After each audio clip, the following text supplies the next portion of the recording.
Buenas, me presento nuevamente para dar inicio a la unidad 4, probabilidad básica, y bueno, comenzaremos con la clase de hoy, que primero vamos a considerar dos experimentos, el experimento 1 y el experimento 2. El experimento 1 que dice qué ocurrirá si suelto una tiza, y el experimento 2, si de un mazo extraigo una carta, ¿qué número aparecerá? Esos experimentos son determinísticos y probabilísticos. En el experimento 1, los resultados son perfectamente previsibles, la tiza caerá. Estos tipos de experimentos se conocen como experimentos deterministas, ¿sí? Porque vamos a saber qué ocurrirá de antemano. En el experimento 2, los resultados son imprevisibles. Estos tipos de experimentos se denominan probabilísticos o aleatorios. Su resultado solo puede determinarse estableciendo una ley de comportamiento. En nuestro ejemplo, al repetir varias veces, podemos suponer que el 3 saldrá aproximadamente 4 veces de las 40 veces. O sea que si tenemos un mazo de cartas españoles o de trucos, vamos a tener 4 en ese mazo. Y ese mazo tiene 40 cartas. Entonces la probabilidad de que nosotros saquemos un 4 va a ser aproximadamente 4 de 40 veces.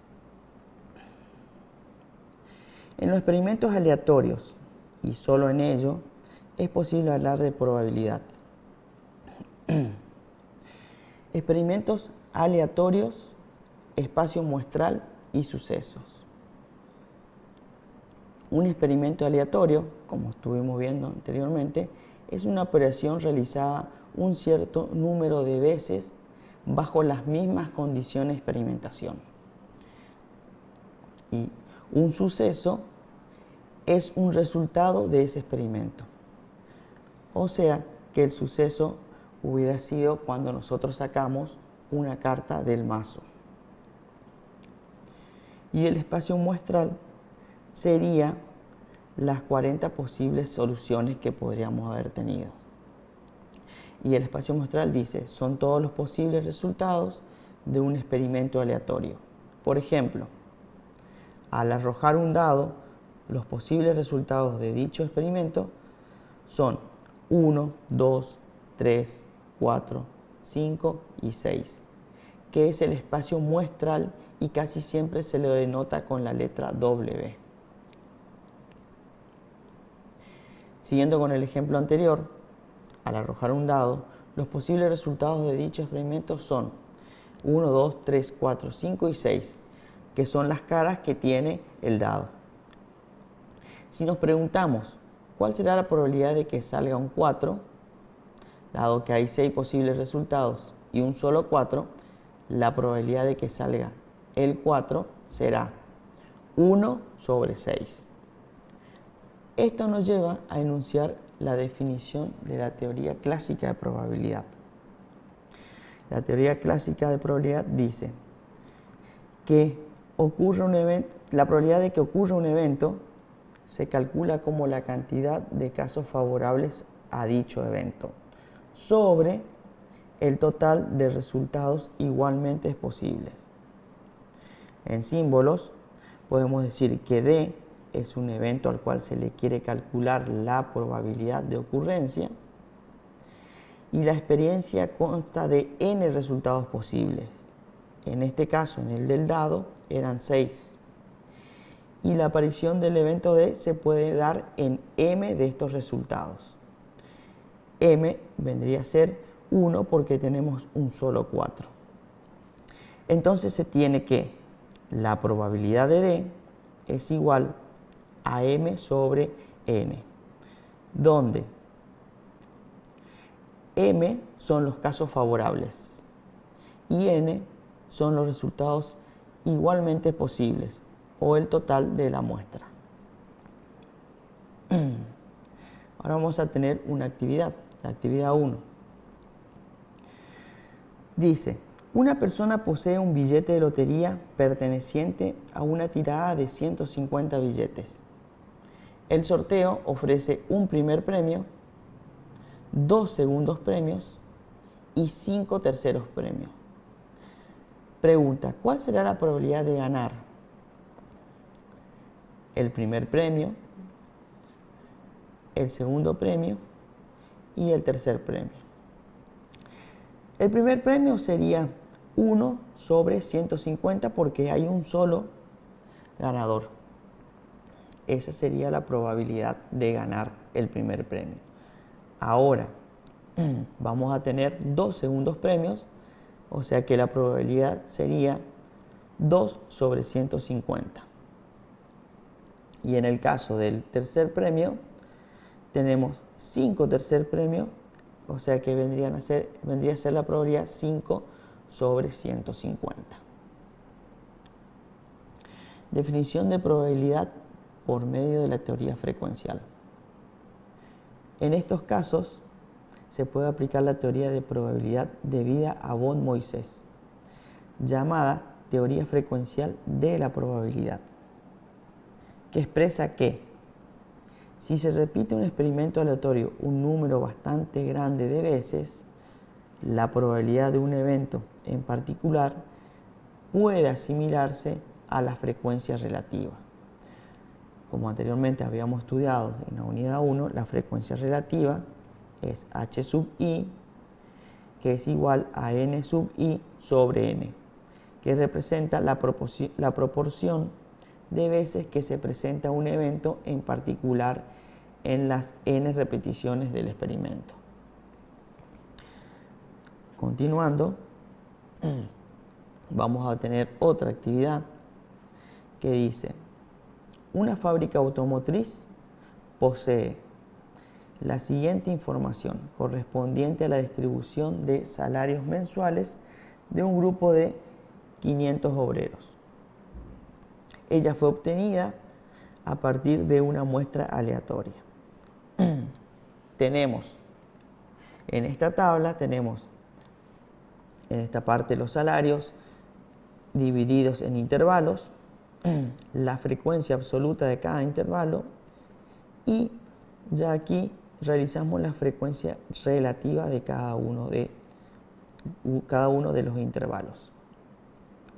Y ahora nos dice que calcule la probabilidad de que un obrero gane entre 250 y 350 mensuales.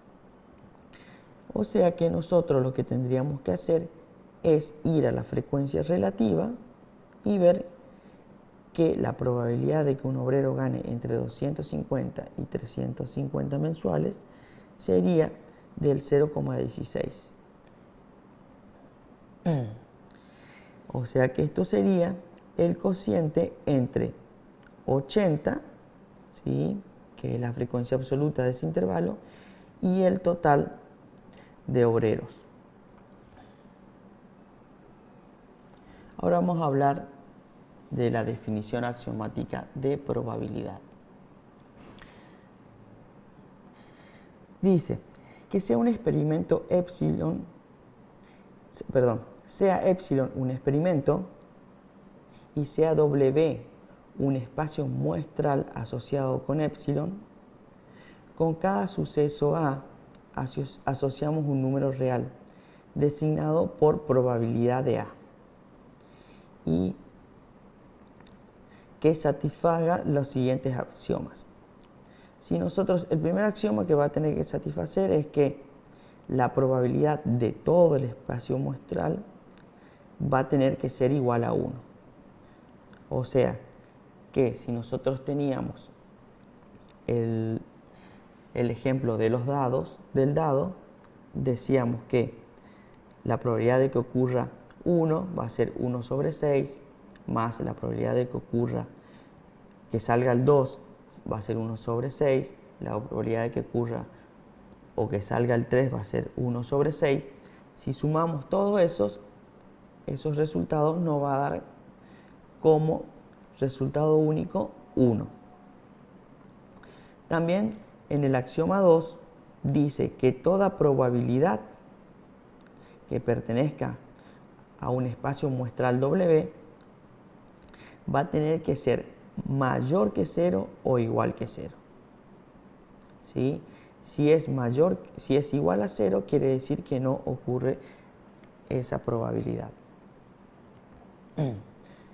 Y como nosotros habíamos hablado anteriormente en el axioma 3, dice que la probabilidad de que ocurra A1 unión, probabilidad A2 unión, A3 unión, A4, y seguimos por si hay más probabilidades, eso va a ser igual a la suma de la probabilidad 1 más la suma de la probabilidad 2 más la suma de la probabilidad 3 más la suma de la probabilidad 4, si los sucesos son mutuamente excluyentes.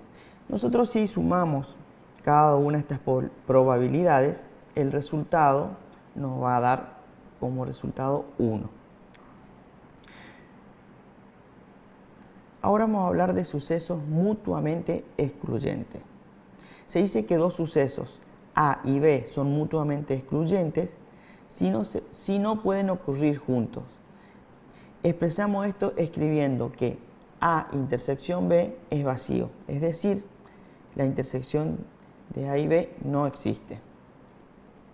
Como vemos acá en estos diagramas de Venn, va a suceder A o va a suceder B. Pueden derivarse muchas consecuencias o teoremas para cualquier función de probabilidad, algunas de las cuales se consideran a continuación. Tenemos el teorema 1. Dice que la probabilidad vacía o de algo vacío es igual a 0 para cualquier evento. Es un evento imposible eso. Entonces, por eso será vacío o igual a 0. En el teorema 2 decimos que la probabilidad de A es igual a 1 menos el complemento de A.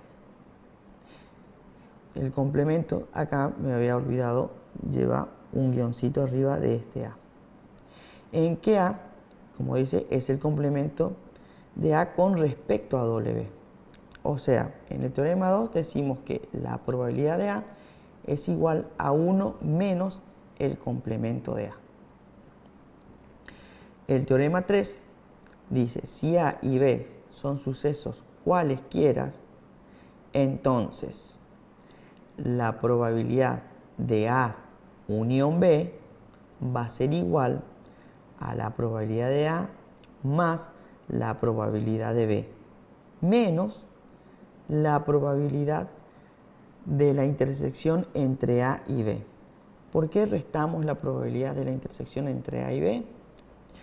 Porque en A ya va a aparecer y en B van a aparecer, entonces tenemos que restar una vez esta intersección entre los dos conjuntos, porque si no lo estaríamos sumando dos veces. El teorema 4 dice que cualquier probabilidad, ¿sí?, o cualquiera sea el evento, nuestra probabilidad tiene que estar entre 0 y entre 1. Además, podemos decir que la probabilidad es un número que varía entre 0 y 1, ya que considerando las dos situaciones extremas, tenemos que la probabilidad de que no ocurra o que no haya ningún evento es 0 y la probabilidad de que ocurran todos los eventos es 1. Por eso el teorema 4 habla de que cualquier probabilidad tiene que estar entre 0 y entre 1. Ahora vamos a tener una actividad más para que nos quede un poquito más en claro. Y dice, un investigador médico analizando 90 historias clínicas de pacientes infartados se encontró la siguiente información con respecto al hábito de fumar.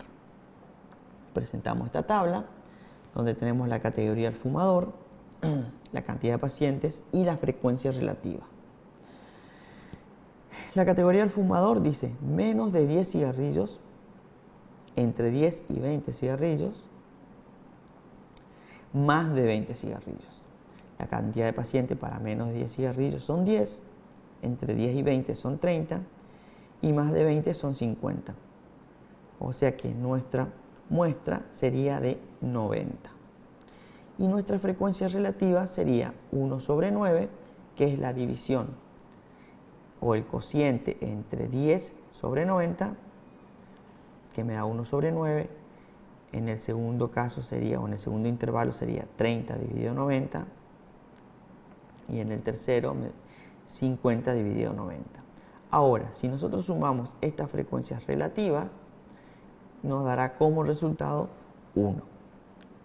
Que eso es lo que decía, que la suma de todos los eventos nos da 1. Ahora, este ejercicio nos pide que calculemos la probabilidad de A. Como nosotros ya tenemos, la probabilidad sería 1 sobre 9.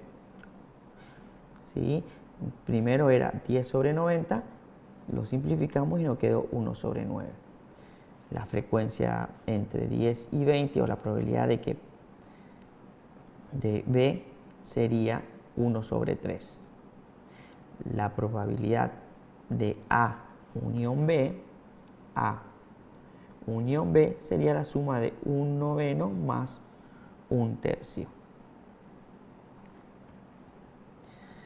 Ahora también tenemos la probabilidad de B unión C, que sería la suma de 1/3 más 5/9, que eso nos daría como resultado 8/9.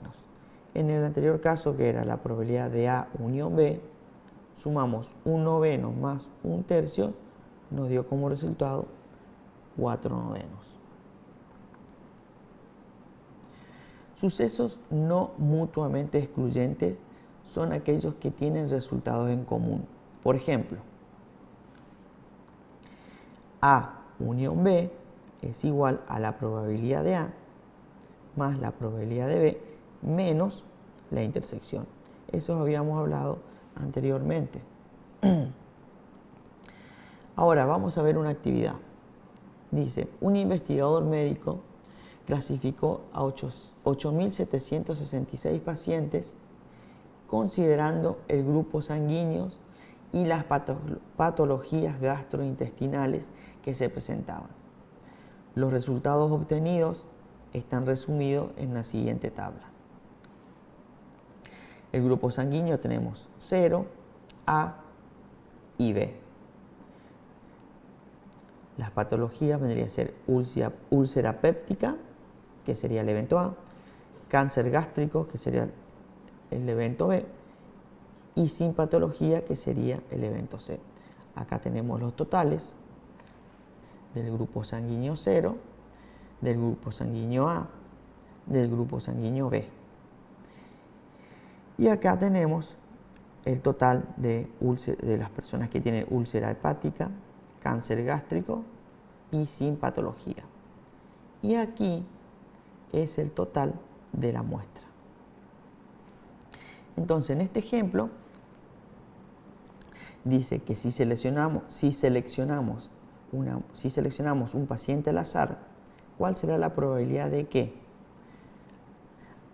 pertenezca al grupo sanguíneo A, que no presente ninguna patología gástrica, que pertenezca al grupo B o presente cáncer gástrico, o presente úlcera péptica o pertenezca al grupo 0? Entonces, la probabilidad de A sería, que dice que pertenezca al grupo sanguíneo A. Bueno, acá tengo un error. Sería que pertenezca al grupo sanguíneo A, sería acá 3.720 dividido 8.766. ¿Por qué? Porque tiene que pertenecer al grupo sanguíneo, y el total de las personas que tienen grupo sanguíneo A vendría a ser 3.720 dividido la cantidad de pacientes o de historias clínicas que investigó el médico. Ahora dice, no presenta ninguna patología gástrica. O sea, todas las personas que no presentan ninguna patología gástrica son 6.087 personas. Dividido 8.766. La división entre esos dos me da 0,692, que es la probabilidad de que yo, cuando elija un paciente al azar, me salga un paciente sin patología. Ahora vamos a hablar que dice que pertenezca al grupo B, ¿sí? Que pertenezca al grupo B, o presente cáncer gástrico, que pertenezca al grupo B, ¿sí?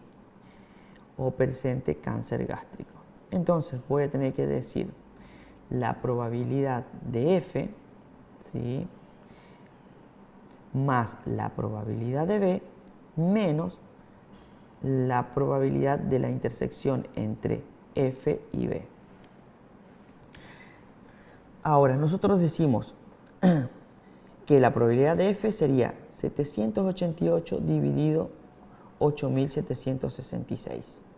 Eso sería la probabilidad de F. Ahora, sumamos la probabilidad de B, que sería 883 sobre 8.799. Hasta ahí estamos sumando esta probabilidad dividido esto y esta probabilidad. Y dice menos 84 sobre 8.799. Acá nos vamos a dar cuenta por qué tenemos que restar la intersección. Porque nosotros cuando sumamos todo esto, sumamos el 84. Cuando volvimos a sumar todo esto, también lo sumamos al 84. Entonces, por eso yo tendría que restar una vez la intersección entre los dos, entre las dos probabilidades. Ahora, si vamos al caso D, que dice presente úlcera péptica o pertenezca al grupo 0, vamos a tener un caso similar al anterior, donde vamos a tener la probabilidad de A, que es 1.796 sobre 8.766, más la probabilidad de D, que sería 4.258 sobre el total de observaciones, que es 8.766, menos 893, que es la intersección entre los dos conjuntos. Por eso lo tengo que restar una vez, porque si no lo estaría sumando dos veces. Bueno, estos son algunos ejercicios que vamos a realizar en el siguiente trabajo práctico. Así que lo espero para la próxima clase.